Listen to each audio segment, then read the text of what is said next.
വാഴ 2 സിനിമ കൊണ്ട് ഇത് ഇപ്പം അങ്ങോട്ട് ഇറങ്ങിയതേ ഉള്ളൂ. ഗംഭീര സിനിമ. ഹാഷിറും ടീമും നന്നായിട്ട് ചെയ്തിട്ടുണ്ട്. സിനിമ കാണാത്തവർക്ക് ഇതൊരു സ്പോയിലറായി തോന്നിയേക്കാം, പക്ഷേ ഇതെൻ്റെ ഒരു പേഴ്സണൽ റിവ്യൂ ആണ്.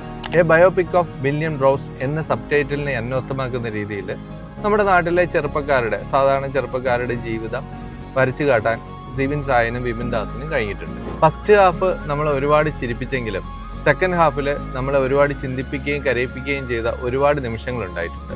അതിൽ എനിക്ക് ഏറ്റവും വിഷമമായിട്ട് തോന്നിയത് സ്വന്തം അച്ഛൻ മരിച്ചു കിടന്നിട്ട് വന്ന് കാണാൻ കഴിയാത്ത വിനായകന്റെ നിസ്സഹായാവസ്ഥയാണ്. നമ്മളിന്ന് വെളിയിൽ ഇറങ്ങിയാൽ ഒരുപാട് അഡ്വർടൈസ്മെന്റുകൾ കാണാം.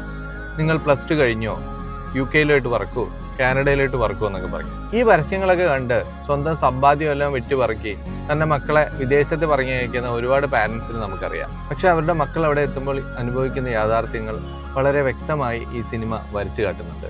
ചിലർക്ക് നല്ല ക്വാളിഫിക്കേഷൻ ഉണ്ടാവും, പക്ഷെ അവിടെ എത്തുമ്പോഴോ സൂപ്പർ മാർക്കറ്റിലോ കഫറ്റേരിയയിലോ ഒക്കെ വർക്ക് ചെയ്ത് ജീവിതം തള്ളി നീക്കേണ്ടി വരാറുണ്ട്. ഇതുപോലെ ഒരുപാട് പാരന്റ്സ് എൻ്റെ ഒപ്പിയിലും വരാറുണ്ട്. ചിലപ്പോൾ അവരെ മക്കളൊക്കെ വിദേശത്ത് സെറ്റിൽഡ് ആയിരിക്കും. അവർക്ക് എന്തെങ്കിലും അസുഖമൊക്കെ വന്നു കഴിഞ്ഞാൽ അവർ സർജറി പറയുമോ അല്ലെങ്കിൽ ഒന്ന് അഡ്മിഷൻ ആവണമൊക്കെ പറഞ്ഞാൽ അയ്യോ വീട്ടിൽ മക്കളൊന്നുമില്ല, അവർ നിൽക്കാൻ ആരുമില്ല എന്നൊക്കെ പറഞ്ഞിട്ട് ഒഴിഞ്ഞു മാറാറുണ്ട്. ഈ സിനിമ കണ്ടപ്പോൾ ആ പാരന്റ്സിന്റെ മുഖമാണ് എൻ്റെ മനസ്സിൽ ആദ്യം വന്നത്. വിദേശത്ത് പോകുന്നത് തെറ്റെന്നൊന്നുമല്ല ഞാൻ പറയുന്നത്, പക്ഷെ നമ്മൾ വിചാരിച്ചാൽ നമുക്ക് നാട്ടിൽ തന്നെ ഒരുപാട് തൊഴിലവസരങ്ങൾ സൃഷ്ടിക്കാൻ കഴിയും.